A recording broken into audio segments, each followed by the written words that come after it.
I wish I could have got the level of treatment and help a long time ago. I mean, I mean, I went to prison when I was 19 years old.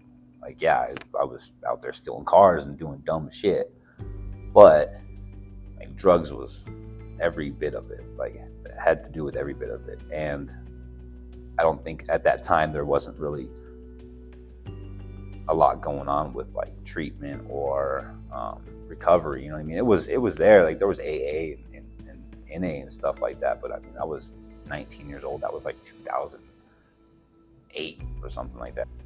I feel like now society's seeing that treatment is helping people.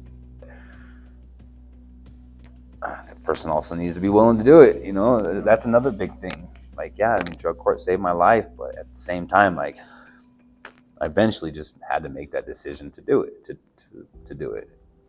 My name is Jesse. I'm 39 years old, and my drug of choice is fentanyl and methamphetamines. Yeah, I've got 9 felony convictions, and I did 10 years in prison. So went to prison 4 times. So it took a lot to learn my lesson. I wouldn't even say it's like learning the lessons per se. It's just I'm done. Like I can't live this kind of life. It's dumb. You know what I mean? Like I've got nothing to show for it. I mean, I do now, but that's because of my recovery. Oof. Okay, so my first experience with drugs was actually pretty young. I had a friend that had a bigger brother. So when I was 6 years old, I smoked pot for the first time. And that was because my friend and his bigger brother, you know, he was just a bad influence, I guess you could say. And I just wanted to be accepted by my friend and stuff like that. So it was pretty young for marijuana. And then I kind of got into drinking around like 12. I did acid around that age too. Yeah, it wasn't the smartest thing. I can't say that my parents were bad or anything, or my mom. You know what I mean? I just was with that crowd, and I kind of got picked on when I was in school and stuff like that.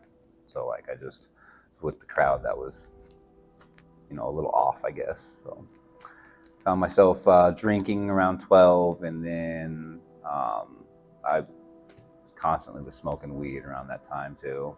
I was smoking cigarettes. I started smoking cigarettes around probably same age. I tried marijuana. Um, my mom was the type of person that would try to make me smoke a pack, to make me throw up, and it didn't work. She tried it, and just kept going at it. Bad, bad crowd, I guess. And they were good friends and stuff like that. We just made bad decisions at a young age. We were bored, didn't have nothing to do, wanted to be a troublesome youth. You know what I mean? Whatever it is, we just wanted to have fun. So we weren't really. As far as hard drugs like meth and stuff, I didn't really get into that till I was like 18. I got into that with my father, and then fentanyl. I got into that when I broke my back in a car accident about 8 years ago. I broke my back, and then I was on the OxyContin instant release, and I was still using drugs. And I went into the Colorado clinic to get my prescription. I had a random UA. I had cocaine in my system, so then they cut me off of that. So then I started withdrawing, and I seeked out heroin, and then from heroin to fentanyl. It's just downhill. My first visit to jail was when I was 18 years old. So I'd gotten in trouble before that. Kind of got like a deferred sentence, a deferred judgment. Never went to jail on it. Got that taken care of. But then when I was 18, I ended up going to jail. And it was a shitty experience. I did 3 prison sentence terms. And then I think I did 1 turnaround on one of those terms for a parole violation, underlining everything. In every single instance I've ever gotten arrested in my entire life, drugs were there, 100%. I was high in one way or another. Drugs were getting me nowhere, like nowhere at all.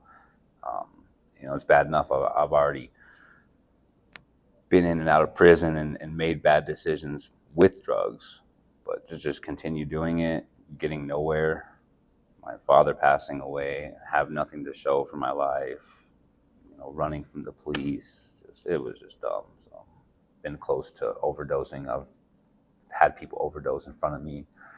I've had to Narcan people before. Like, the whole experience is just horrible. Whether you're high, whether you're withdrawing, whether you're in detox, whether you have an ample amount of whatever you have and you have money and you don't have to go looking for it, it's all a shitty experience, because eventually this is going to be gone. Your health is deteriorating. You're committing crimes. You know what I mean? You're just doing stupid shit. It's just dumb.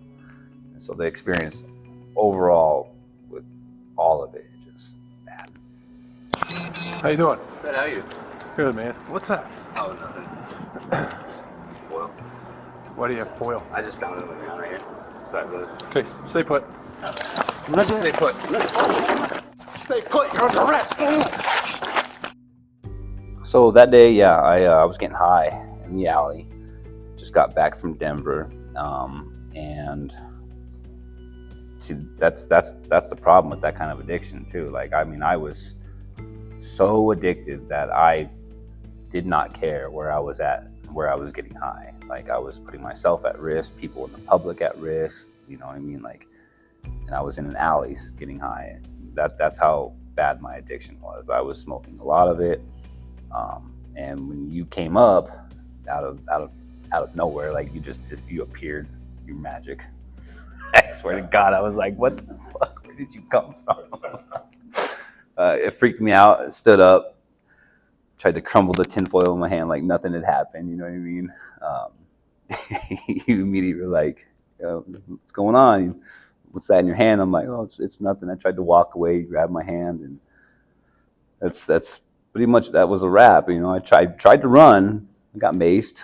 It didn't go good for me. I think I made it like around the block, and I was done for at that point. When it came to authority, police, the system, I did not. I was very disrespectful towards it. Where I'm at now, I definitely got more respect for the system, for police, in a sense of, I wouldn't be where I'm at right now if it weren't for me getting my shit together and getting my sobriety and getting in my recovery and the Oxford house and my job now. So yeah, got a new sense of respect for the system and for police. You know what I mean? I'm still nervous as hell being here, but I'm just saying. But like, here I am, and it's all because I'm sober now. And if I wouldn't have got arrested that day, you know what I mean? Like, I wouldn't have got drug court. I wouldn't have gotten to an Oxford house. Like, things could be stupid still. Drug court was 100% compliance program, and I'm telling you, like, it knocked my socks off. It's crazy. It was difficult. It was a very unique experience for me.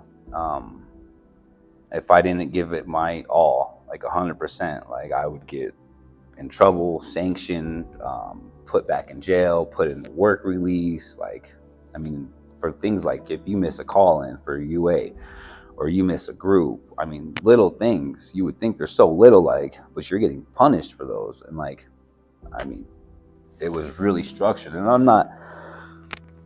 not been opposed to structure in my life. It's just never worked.